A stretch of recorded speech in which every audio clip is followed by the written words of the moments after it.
Hi, I'm Jeff, and this is how to add the temperature symbol in Microsoft Word. Now, the temperature symbol is that little circle right above the numbers right after, little degrees. You can use it for angles too if you want, if you're mathematically inclined.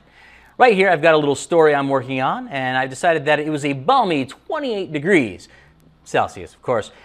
In order to make sure that I can actually type this, all I have to do is hit Control, Shift, and 2. If I let go of the keys, nothing happens yet. But if I press space, you'll see that the degrees symbol shows up. That's because Control Shift is one of Microsoft's ways of knowing that you're going to type some interesting new character.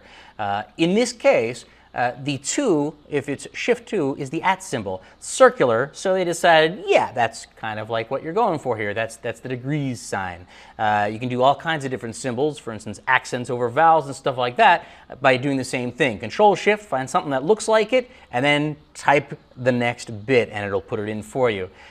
So anytime you want to put the temperature in Celsius, Fahrenheit, but not in Kelvin, because that doesn't take a degrees symbol, go right ahead and use Control Shift 2, and you'll be all set. I'm Jeff, and this is how to add the temperature symbol in Microsoft Word.